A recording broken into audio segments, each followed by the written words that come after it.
Stand clear of the closing doors, please.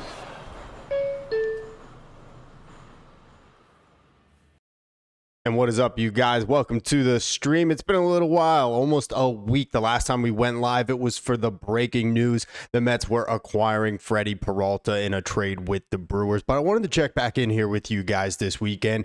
Just as the title implies, it's beginning to wind down, this crazy offseason that it has been for the Mets. Of course, we know how it began, and it looks like at this point, I think at least a rational fan would be able to look at it and say that this team is looking like it's going to compete for one of the top spots in the National League in 2026. So the question begs, is this it? Is this the roster that the Mets are in all likelihood going to head into the 2026 season with, where they look to wash away the ugly stain that the final few months of 2025 left behind, of course, missing the playoffs, where they look to get back into postseason October baseball again after missing it last season? So we're here to just kind of chat. I wanted to check in with you guys, talk shop, chop it up here. If you guys have any questions, any thoughts, any things that you'd like to see the Mets do here down the stretch as we approach spring training,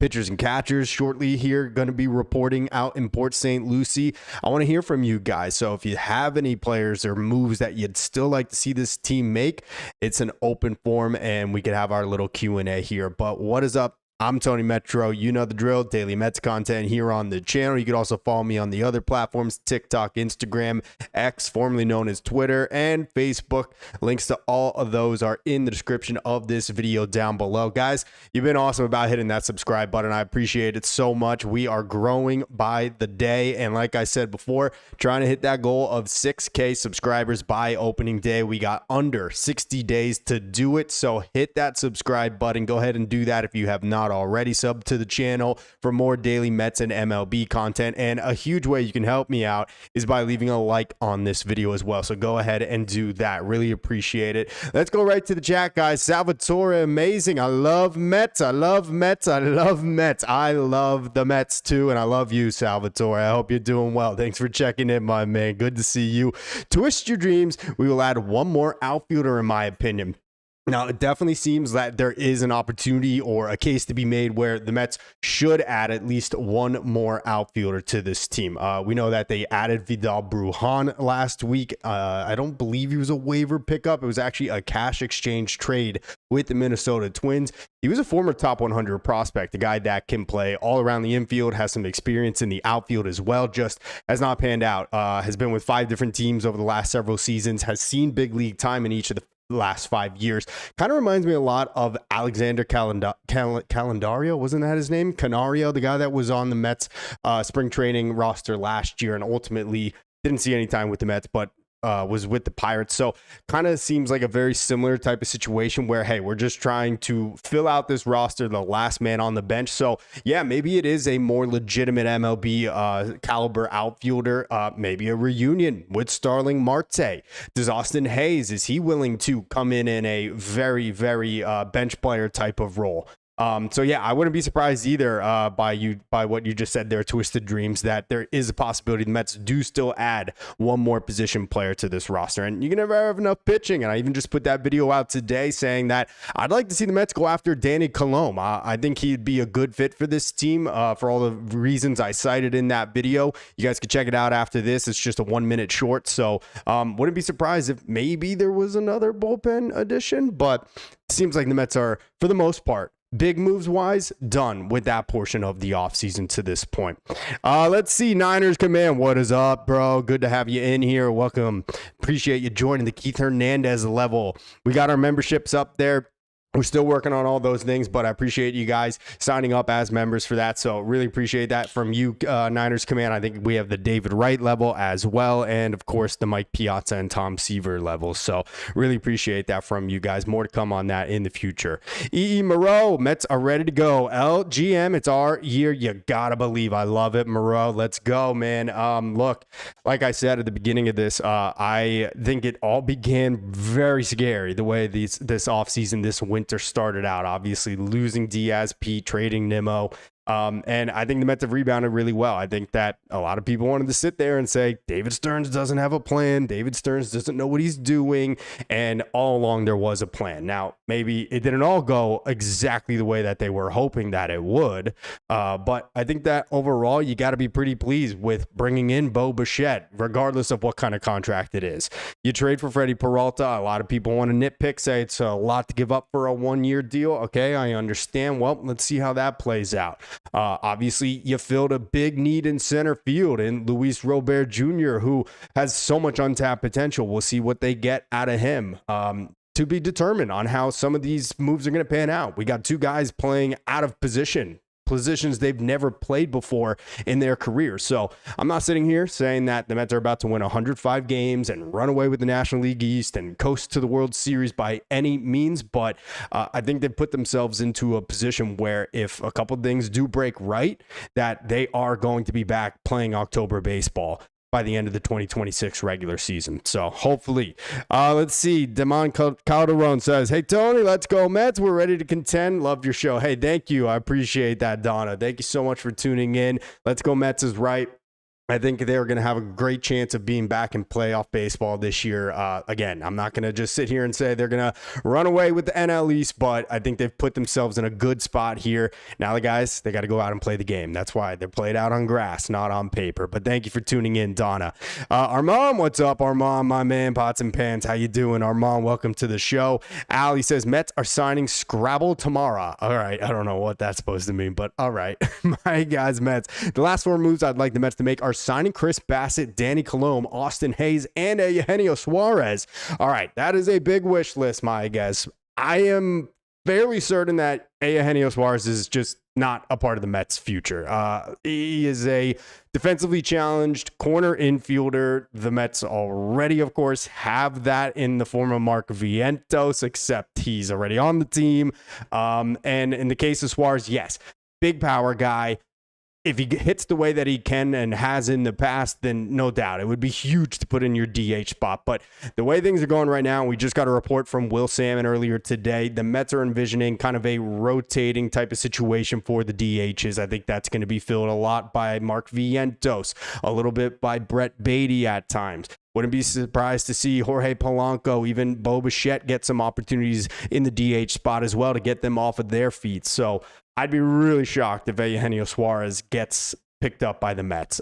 He is a high strikeout guy. Don't get me wrong. I've always been a fan of his. I really wanted the Mets to trade for him at last year's deadline, but given some of the defensive limitations that this team already has, given the glut of infielders they already have, I don't see Eugenio Suarez coming to Queens anytime soon. Chris Bassett, hey, not terrible. Again, we are a little overloaded in the rotation right now. Now, we maybe don't love everything that's in there just based on recency bias, how the second half went for the rotation at the end of the year. But you really can't add another starting pitcher here unless you're able to make a corresponding move and move one of the other guys out there. Obviously, Freddie Peralta and Nolan McLean are safe there. I think you could say the same about Clay Holmes at this point after putting up a really solid year in his first time transitioning from reliever to starter. And then in the case of Kodai Senga, David Peterson, and Sean Manaea, look, the Mets have dangled Senga and Peterson's name out there. They have listened on trades from other teams for those guys, and clearly they haven't gotten what they were hoping to get in return for one of those names. So I think it's highly unlikely they're going to add a legitimate starting pitcher like Chris Bassett at this point. Now, a Griffin Canning guy coming off of the Achilles, of course, from last year, someone that isn't immediately ready on opening day, but is someone as a depth option. I think that's much more realistic. Again, would like Bassett, innings eater, veteran guy, obviously pitched here pretty well in 2022, but also someone that I would assume is looking for a spot in somebody's starting rotation. And so for those reasons, I don't think Bassett's going to be that guy. But Danny Colomé, I said it, I'd love that. Austin Hayes, I think that's kind of realistic as well. So maybe you get 50%. Would you settle for that, my guys? Chuck Jones, why did the Mets get rid of their best playoff performer? Alonso pretty much carried them to the NLCS in 2024. He had a 990 OPS from that year. Look, we've been down this road. We've talked about it. Obviously, the Mets and Pete Alonso and his camp with Scott Boras as his agent just did not see eye to eye on the two futures for each side. Pete wanted the 5-year deal. The Mets were not willing to go really even past 3 years, and Pete is in Baltimore. So it is what it is. I think the Mets have done a pretty good job to fill in around where they have lost some power. They are not going to be as good of a power hitting team after losing Pete Alonso. It's just very difficult to do and replace 38 home runs every year or whatever, 35 to 38 home runs. But I think the Mets were ready to go into a different direction, and there's no sense in beating a dead horse over it anymore. So Armand is amazing. Oh, I'm sorry. Let me see here. We got a little messed up here. Armand's amazing. Per Robert Murray, the trade deadline is Monday, August 3rd. Okay, so obviously it has always been July 31st. So that's interesting. I wonder why they moved it to August 3rd now. Okay, interesting. Obviously a long ways away from that happening, so not something we have to be too concerned about here, but that is really kind of weird that they moved that back. Any reason why, Armand? Let me know. Liz GB Money, Basita de Valdez could be nice if we can eventually get Skubal. All right, I think you meant Bassett and Valdez would be nice, and if we can eventually get Skubal. All right, so I've said it here. I don't think Skubal trade is likely. If anything, maybe at the trade deadline. That, of course, is only contingent on the fact he hasn't already been traded to another team before then. And then as far as as Framber Valdez, look, he's still out there. We are a few weeks from pitchers and catchers reporting to their respective spring training camps. I mean, it's possible that he is going to have to take the 1-year deal from somebody. That's a big risk to have to give up a 1-year deal to a guy, or rather give up the draft pick compensation because of his qualifying offer for just 1 year on Framber Valdez. But you know what? I mean, maybe it's worth it. I don't know. That would really be impressive if the Mets could bring Valdez in. And the longer, again, it goes on and he's without a home, the more possibility that his market is going to continue to go lower and lower, and his deal may not be as expensive. And the Mets have shown a willingness to pounce when an opportunity presents itself. So let's see. E. Moreau, the Eagle has landed Craig Kimbrel. That is good fit for the Mets. All right, there you go. So you know what? That's the first thing we could talk a little bit about here. Obviously, just the other night, the Mets signing Craig Kimbrel, who for many years, as we know, had dominated the Mets as a member of the Atlanta Braves. He is 37 years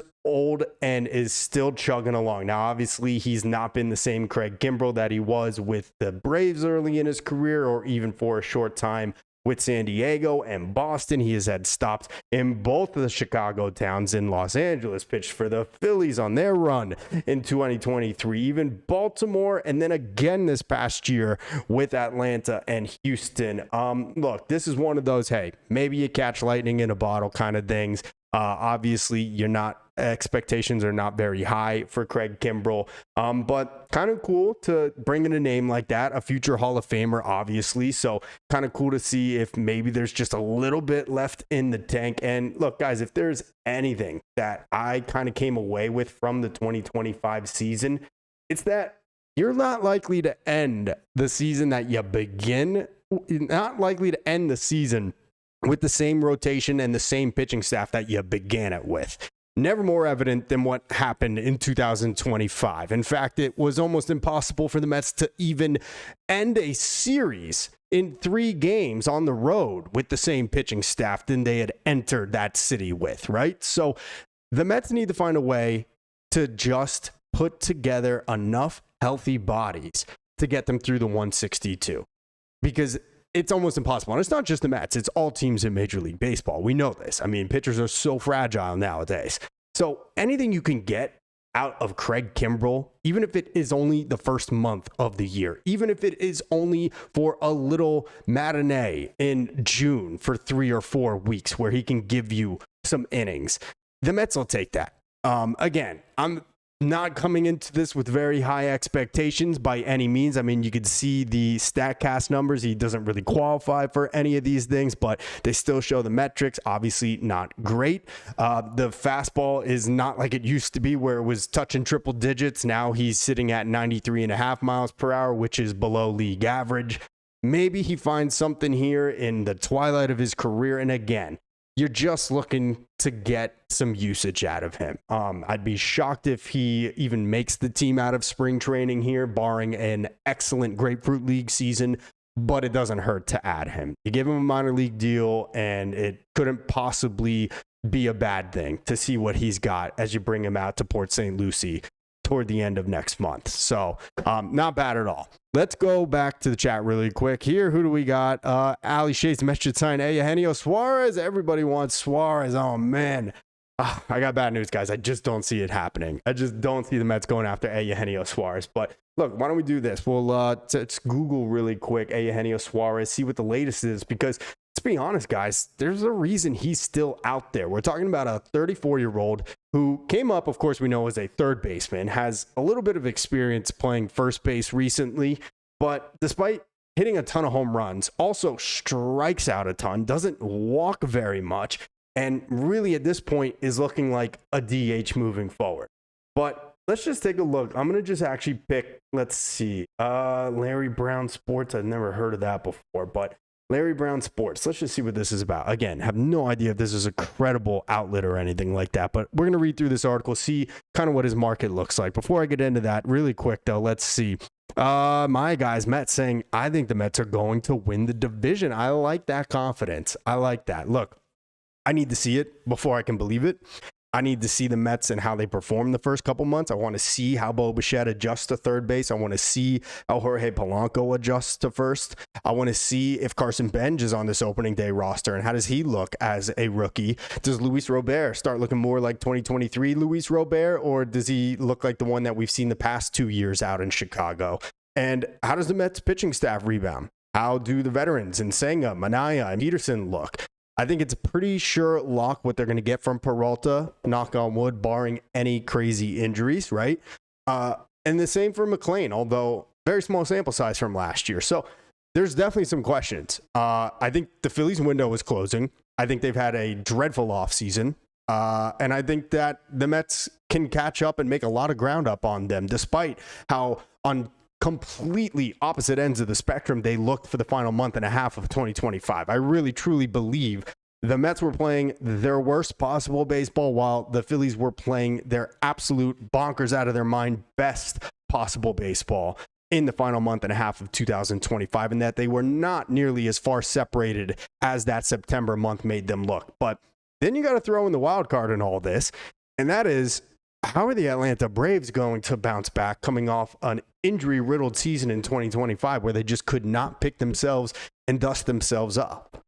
I think they're going to have a bounce-back year. I'm not saying they're going to come back and win 98 games, but they're going to have a full, healthy season from Ronald Acuna. They're going to get a normal season from Austin Riley.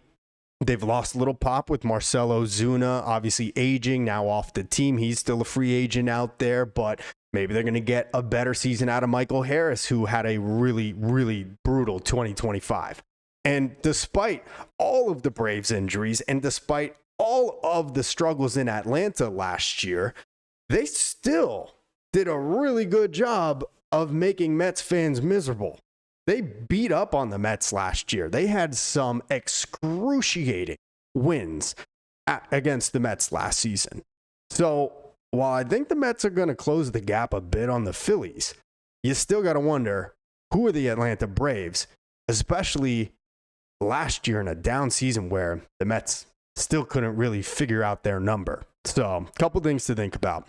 Let's see. Got a lot to catch up here. Let's see. Ali Shades, I think the Mexican assigned Suarez just for the DH position, keep their assets for trade deadline. Oh, I think you mean the Mariners, like Vientos, or keep their assets for the trade deadline like Vientos or Beatty. Yeah, I mean, I don't think Beatty is going to be someone that is moved, period, at this point. We'll see how he transitions to left field. That was another little thing I didn't even mention when I was just talking about some of the questions I have for this 2026 Mets team. But I'd be so shocked if the Mets are actually going to use a roster space on another guy that really is not very defensively oriented and that doesn't really truly have a position at this point in his career now. Jake Brown live. Bang! What's up, Jake? Good to have you in here, man. Appreciate you tuning in. Chuck Jones, I just think when you find players who perform in the postseason, you need to do whatever you can to keep them. 5 years wasn't that unreasonable. Look, I agree with you, and I would love for Pete Alonso to still be a Met.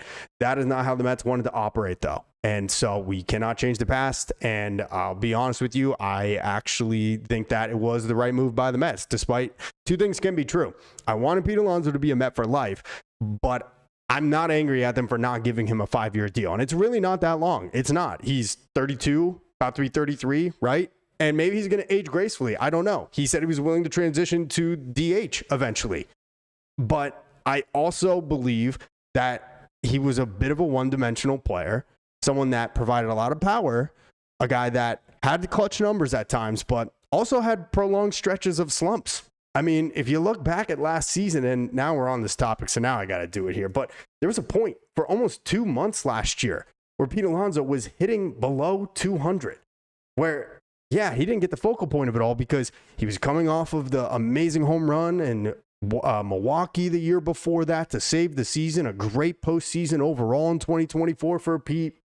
He had a really flying color start to 2025, but there was a point in this year where Pete Alonso was just killing this team. I mean, his July numbers, as you can see right here, hitting 141 in 24 games. Before that, in May, hit 234.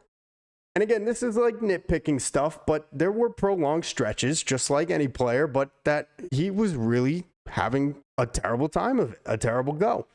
So David Stearns and the Mets front office is willing to bet that Pete Alonso is not going to fulfill the entirety of the 5-year, $155 million deal that he signed with Baltimore. And again, we can't change the past. I would have loved Pete to be a Met for life, but that is not going to happen at this point. And now it's up to the guys that David Stearns has brought in to try to replace his production to go ahead and do that and make this a better team. To be determined. We shall see. Twist your dreams. Giolito over Bassett. All right. Giolito's still out there. Lucas Giolito had a decent season with Boston this past year. Obviously, injuries have always been an issue for him. I don't believe he has the qualifying offer attached to him, but this past season, after missing 2024, over 26 starts, had a 3.41 earned run average. And look, I think the Mets might be interested in giving a deal to Giolito, not saying him specifically, but someone like him for 2 years, right? One of those kind of one-on-one type of deals. But again, they cannot hand out another contract to a starting pitcher that has the expectations of being in a rotation without a corresponding move. They are 6 deep right now in the rotation with major league pitchers. Freddie Peralta, of course, Nolan McLean, Kodai Senga, David Peterson, Clay Holmes, and Sean Manaea. So they already are at 6 guys. If they do the 6-man rotation, all right, well, there you go. There's a spot for everybody. If they don't, one of them is the odd man out. Then you have to factor in the depth in the minor leagues. Obviously, Brandon Sproat is now out of the picture, but Jonah Tong, maybe a midseason call-up. Christian Scott returning from his Tommy John surgery that saw him miss the entire 2025 season. And not to mention Tobias Myers, who I think will figure in more as a bullpen piece for this team, but I could see him getting some starts sprinkled in throughout the year as a potential swingman for this group. And if S hits the fan, as people say, or as you've heard the expression go, he might be thrusted into a more prolonged stint in the Mets starting rotation. So Lucas Giolito wouldn't be bad. I mean, these are solid numbers. This was 145 innings over 26 starts, 3.41 earned run average. His FIP a little bit higher, showing that maybe he was not pitching as well as the number truly would show in his earned run average. But not bad at all. Again, though, you cannot bring in any more starting pitchers at this point without making a move and shipping out one of those other guys. And like I said, according to Will Salmon, the Mets listened on offers, or at least other teams who shown interest in David Peterson and Kodai Senga. And apparently the Mets did not value the return that other teams were offering on those guys. And so they have decided to hold on to them to this point at least. So maybe that'll change here in the last couple of weeks. But Jake Brown, Yandy, or Andujar to cap the offense. Guys, you know, I'm a huge Yandy Diaz fan. I would love for the Mets to do it. And I really do think that there is a realistic world, just given the financial restraints that Tampa Bay has down there. He's due $12 million. He is the highest paid player on their payroll right now. It would be a little surprising to me at this point, just because of where we are in the offseason. That feels like something that I think they would have preferred to get done earlier in the winter. so that they could have pivoted and found a way to replace Diaz's production. But if the Rays are open for business, absolutely. Maybe Mark Vientos is someone that interests them. But then you got to ask yourself the question, is 1 year of a 34-year-old Yandy Diaz, albeit as your everyday DH, I would love that, is that worth 4 years of potential from Mark Vientos? So I'm not saying no. I'm not saying yes. I think that would probably just be the starting asking price from Tampa Bay. Again, late in the game for, I think, Tampa to be making wholesale changes to their lineup, but could 4 years of Mark Vientos interest them? I think that's probably where the negotiation and where the conversation would begin if the Mets were actually in on Yandy Diaz. We haven't heard much about his market, to be honest, lately. I had something here on Eugenio Suarez that we're going to take a look at here, but let's see this article here. On Tuesday, MLB insider Jon Heyman gave an update on Suarez's free agency. He mentioned the Mariners in the discussion still, but he also named the Pittsburgh Pirates and Cincinnati Reds, so we know he spent the majority of his career with Cincinnati. However, Heyman isn't sure if the Mariners will do a long-term deal given their loaded group of prospects, but is still an option for a reunion with the slugger. Suarez spent the 2022-23 seasons with the Mariners. He was traded to the D-backs, as we know, and then the Mariners reacquired him. In 25, Suarez hit 49 bombs and 119 ribbies. Wow, I didn't even realize he got to 49 home runs. That is impressive.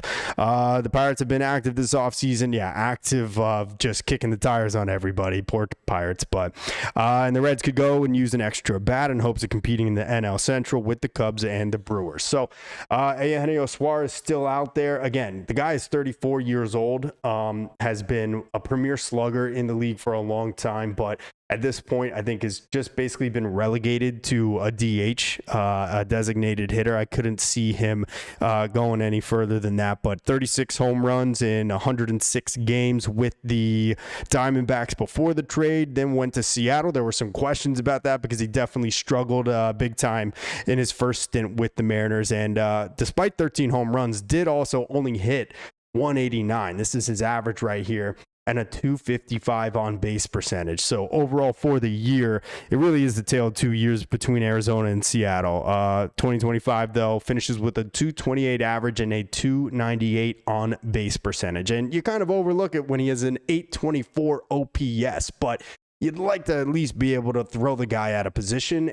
And I just don't think that the Mets are capable of doing that with him at this point. And with all the other questions of Mark Vientos, and what is he at this point? He seems destined to be a designated hitter. You got Brad Beatty trying to learn left field. You got Jorge Polanco at first for the first time. You got Bo Bichette at third base for the first time. I don't think they can add another question mark defensively, even if he is deemed essentially a DH or as the final bench piece, the final piece of this lineup. I think that the Mets are probably going to prioritize a glove first kind of guy.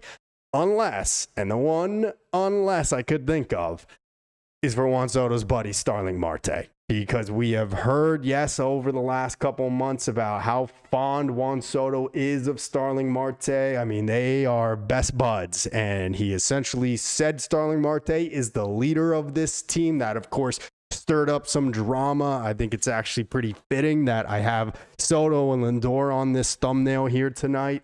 But Starling Marte was someone that Soto definitely preached for, definitely gave a lot of respect to.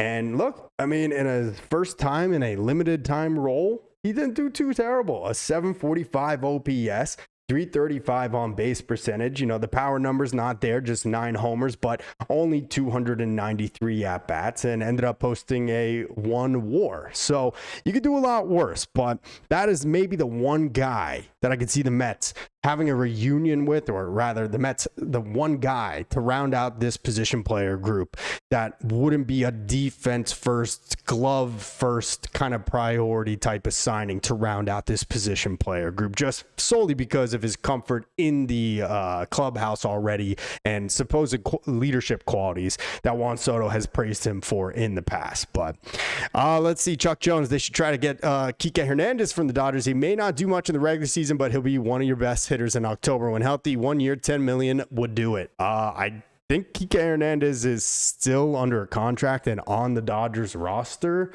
Let me double check this. Is there still room? No, maybe he's not. All right, so Kike Hernandez may actually still be out there and available. For some reason, I thought he was on the Dodgers under team control, but I could be wrong about that. Let's see. Hernandez remains unsigned. Okay, so Kike's out there. I think $10 million is a little expensive. He is that all-around kind of role player guy that can play multiple positions. He seems like a great clubhouse guy. He is clutch in the postseason, no doubt about it. I have always been very jealous of the Dodgers having Kike Hernandez, just because he has come up with so many big hits, not only against the Mets, but throughout his entire career. So I'm not against that at all. I don't know what he looked like defensively last year or where he played the majority of his games last season, but let's try and get a beat on that, because that's actually not a bad suggestion at all, Chuck. I really like that.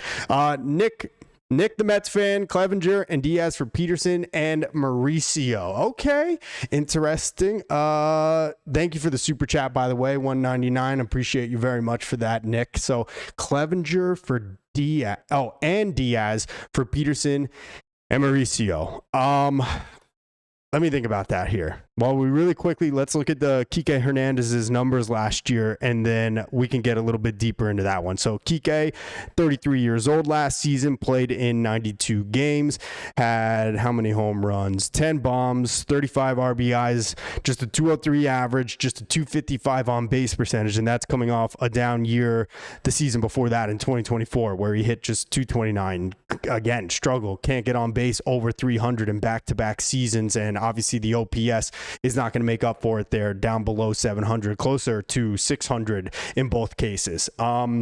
Yeah, look, he's not being brought in to be a big bat, so how did he do defensively? Let's take a look at his numbers there.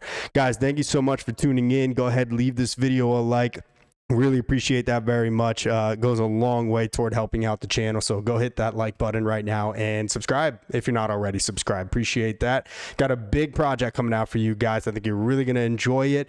I'm not going to say any more because I don't want to give too much away, but I'll start dropping some little hints about it as it's getting closer to coming out. But we're looking at like maybe a 20, maybe 25 Mets video, little history lesson if you weren't alive or if you were just too young. But I think it's going to be really cool, and you guys are going to enjoy watching some old highlights and some old storylines. So hit that alarm button so you can turn channel notifications on and know when I post, and really looking forward to seeing how that all comes out, and I think you guys are going to like it a lot. All right, here we go. Kike this past season. What did he do? Spent 8 games in center field, 18 at second base, 23 in left field, 27 at third base, 28 at first base. Wow. All right. So this is the utility man of all utility men, but 168 innings at first base. I didn't know he had that in his bag, but overall was worth 3 defensive runs saved there, which isn't terrible at all.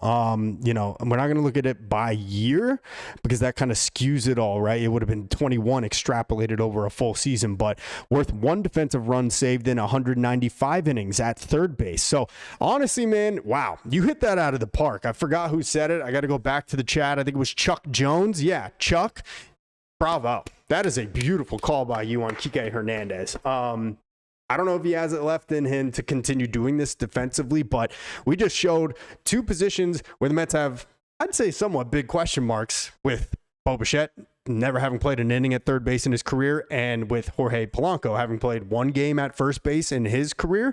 And we just looked at a guy in Kike Hernandez that had positive defensive runs saved in over 150 innings at each of the corner infield spots, and not to mention his experience in all 3 outfield spots as well. So Chuck, well done. I like that. And guess what? I might be making a little short on that one tomorrow for you guys to dive deeper into the numbers. So well done. Let's see. Donna says, hey, Tony, do you really think we still need to get a veteran left fielder signed? Duran, perhaps. I think Duran possibility is totally out the window. I think that Jet Williams would have probably needed to be in a trade to Boston. So I think we can forget about Jarren Duran.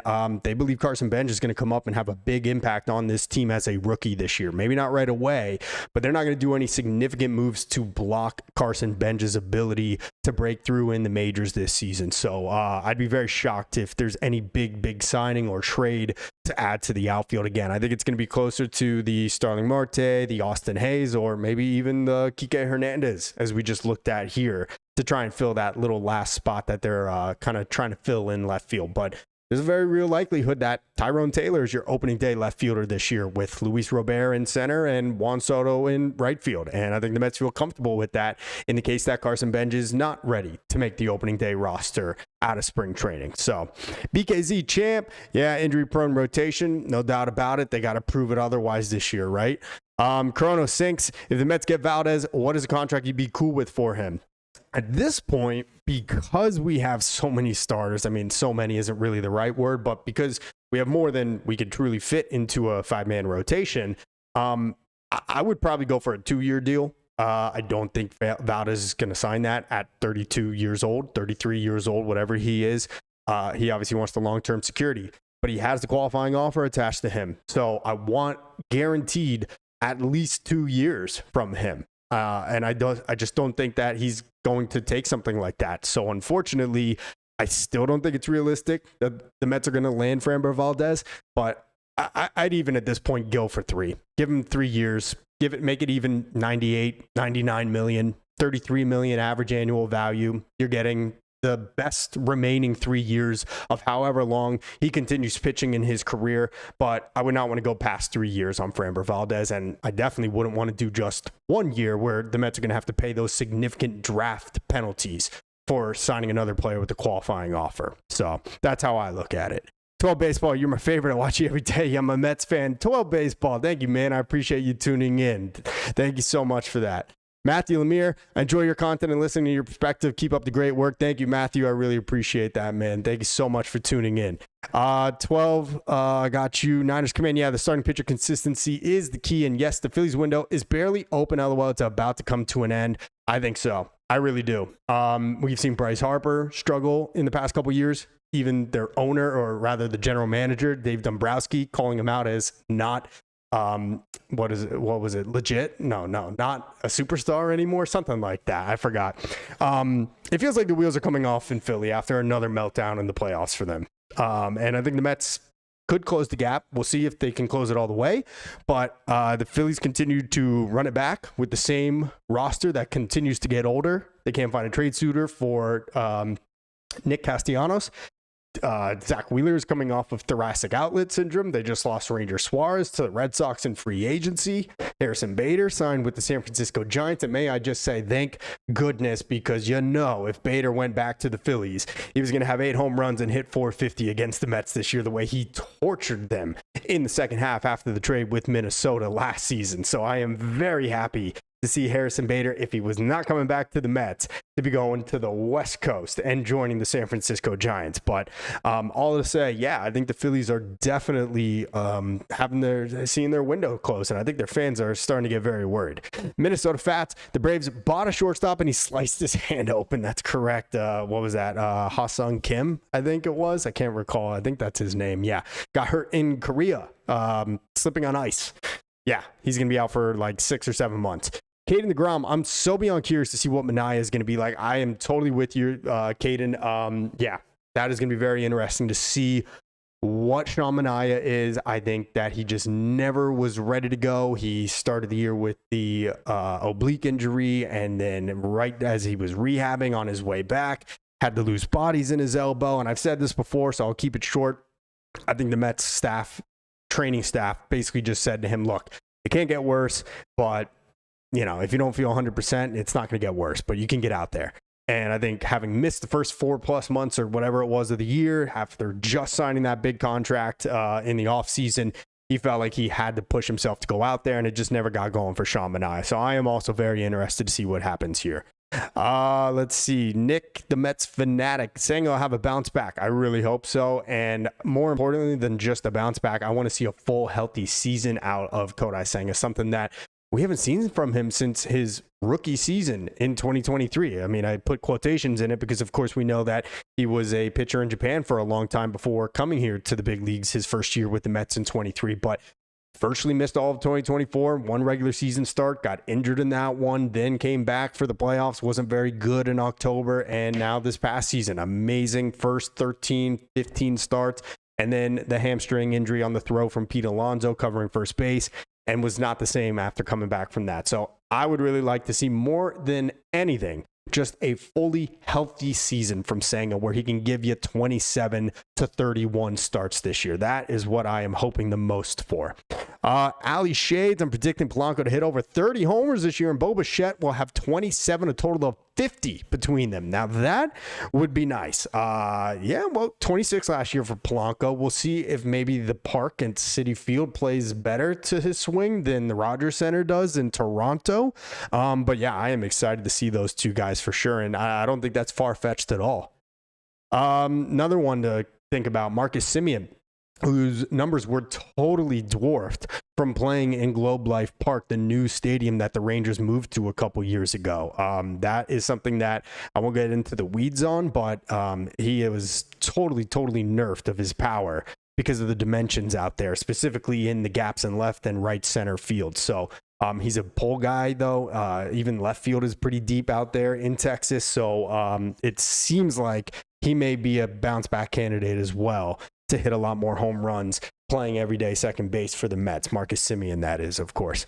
Armand Amazing Giolito does not have the QO. Okay, good. The Wi-Fi gods are with me. Yes, thank you, Minnesota Fats. They are today. I think my camera's a little off color today. Oh, it looks like it fixed itself now. I was looking a little blue before. I don't know if it's because of this blue light here behind me or not, but yeah, it looks like it's fixed itself. Yeah, the stream's going well. It's going to be a short one, though, guys. I'm going to wrap it up here in a couple minutes because, again, I want to get back to that video that I was telling you about that I'm going to have hopefully by the end of this week, but no promises. I think you'll really like it. So we're going to keep this one relatively short just because there's not a ton of news, obviously. But thank you again, Nick, Clevenger, and Diaz for Peterson and Mauricio. Thank you for the super chat. David Peterson only got 1 year. He's coming off a really down August. Mauricio has almost no value at this point, so I don't think that's going to get it done. If that were an opportunity for the Mets at this point, they would have already pulled the trigger on that trade, but I'll look more into it. But I think just at the offset, that's not going to be enough for Tampa Bay in that proposal. Anthony DeCesare, I think is the Marte is okay. You see, you wrote it wrong. I thought I just couldn't speak. Let me see if I can decipher this. I think if Marte is the part-time outfielder, the Mets get it. I can't do it, Anthony. You got to try and type that better, man. I don't know what you're saying, dude. Carlos Ortiz. Hey, Tony. What's up, Carlos? How you doing, man? Welcome in. Hope you're having a good start to your week so far. Thank you so much. Christopher Weschler, youth, love your content, Tony. Thank you, Christopher. I appreciate it, man. Thank you so much for tuning in. You guys have been awesome. I'm seeing a lot of new names here too, which is really cool that you guys are hitting that sub button, that you're seeing my stuff, either maybe originally here on YouTube through shorts or long forms, or maybe you're seeing it on the other platforms like Facebook and Twitter and Instagram. So I'm really glad to see you guys all here. Thank you so much, Christopher. Random guy says, with an innings eater like Framber, it'll sit us right at the top of the East. Again, if the Mets can find a way to make it on a 2 or 3 year deal for Framber with a high AAV promise, you know, what was that Rams general manager a couple years ago that used to say, F them kids about the draft picks they all gave up? Guess what? Because they won the Super Bowl. 100%. I would do that in the case of Framber. I don't want to go past 3 years because I think he's a ticking time bomb with his age and the amount of innings that he has put on his arm, but I would do it 100% on a 2 or 3 year deal. Ali, my question is, how the hell is anyone going to beat the LA Dodgers? What they added is phenomenal. I'm with you, Ali, and it is despicable. And we are going to head for a lockout, I think, this next upcoming offseason. And the Dodgers are looking unstoppable, but look, they have looked unstoppable in years past as well. And up until 2024, were beaten and locked out of a true World Series for years and years and years. So I think it's possible. Who knows? Maybe health isn't on their side. I know I'm kind of grasping at straws here, but yes, it seems like the Dodgers are basically unbeatable at this point. Carlos Peralta doesn't pitch past 5 innings. I said that before, or I've seen that before. Mainly just the philosophy of the Milwaukee Brewers, that they did not let many or really any of their guys go into the 6th inning or past the 6th inning or past 95 pitches. Again, an organizational philosophy, the way that they wanted to take advantage of a really stalwart bullpen there. So don't read too much into Freddie Peralta's length and how many innings he went, because it's just not indicative of the kind of pitcher that he is, but more so the Brewers and how they decided they wanted to deploy their pitching staff. So, all right, I'm going to wrap it up here. Very Danny, do you feel more confident going into 26 versus 25? No, but that's not to say that I don't think this 2026 team is going to be better. And let me explain that. I went into 2025 coming off of the run to the NLCS in the 2024 season after signing Juan Soto. So I was feeling pretty good about the 2025 Mets. I was thinking they were going to the World Series. And so after the way this year went, where they only won 83 games, there's still a lot of question marks. So I'm not as confident, but to be fair, that's only because of how last year ended versus how 2024 ended. But that's not to say that I don't think the Mets have had a good offseason and put themselves in a position to get back to the playoffs this year and hopefully further than they did in 2024. But let's see. Let's go Mets. Why did Ronnie Mauricio lose all of his value without getting adequate playing time? Well, he didn't get adequate playing time partly because he's shown that he's clearly not MLB ready. He is clearly someone that should just completely abandon right-handed hitting. He's a switch hitter at the moment. He should just give up on the right-handed at-bats and fully focus on trying to be a lefty.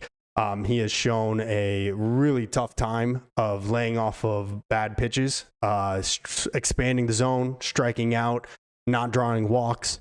Does he have a little bit of pop? No doubt about it, but he doesn't put himself into advantageous accounts often enough.